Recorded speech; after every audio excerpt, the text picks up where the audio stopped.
मैं कठुआ के deputy commissioner और कठुआ के एसएसपी दोनों को ये कहना चाहूँगा और मैं एलजी साहब से ये रिक्वेस्ट करूँगा कि आप इसमें इंटरवीन करिए। अगर सरकार चाह रही है कि इलीगल माइनिंग बंद हो तो फिर पुलिस की तरफ से और डिप्टी कमिश्नर कठुआ की तरफ से भी पूरा एक्शन होना चाहिए, तभी जाके ये चीज़ें सही मायने में रुकेंगी। और उम्मीद करते हैं कि आज की इस मेरे टूर के बाद डिप्टी कमिश्नर कठुआ और एसएसपी कठुआ ये दोनों मिलके जो इलीगल माइनिंग है इसको ख़त्म करेंगे। अगर नहीं खत्म कर पाएंगे तो कहीं ना कहीं फिर यहाँ के डिप्टी कमिश्नर साहब की और एसएसपी की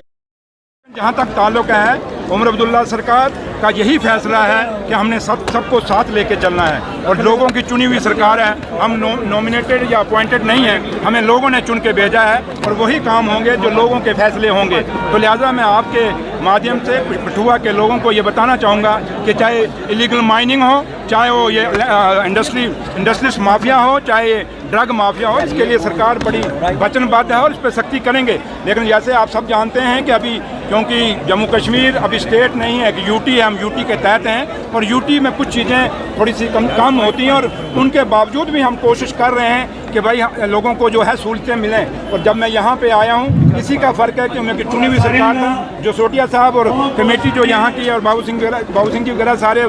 चौधरी लाल सिंह, उनके कहने पे मैं यहाँ पहुँचा जब उन्होंने मुझे कहा। तो लेकिन मैं एक यकीन दिला के जा रहा हूँ कि इंडस्ट्री वहाँ काम अभी शुरू नहीं होगा, इसके लिए पूरा एक प्लान होगा कैसे करना है, क्या यहाँ ज़रूरत है या नहीं है। और जो इंडस्ट्री है कि क्या इंडस्ट्री जो बाकी पहले हमने पैसे दिए हैं, इंडस्ट्रीज़ के पैसे इस सरकार बनने से पहले दिए गए हैं, क्या वो इंडस्ट्रियाँ फंक्शनल हुई हैं या नहीं हुई हैं। तो लिहाजा खाली इंसेंटिव लेने के लिए ये इंडस्ट्रियाँ नहीं लगेंगी, बल्कि जम्मू कश्मीर के बच्चों को रोज़गार के लिए लगेंगी। और ये ज़मीनें जो हमारी एग्रीकल्चर लैंड है वो बड़े बड़े पुरानी ज़मीनें जिसमें फ्रूट्स लगे हुए हैं या सब्जियाँ लगी हैं, ऐसी ज़मीनें हम बर्बाद नहीं होने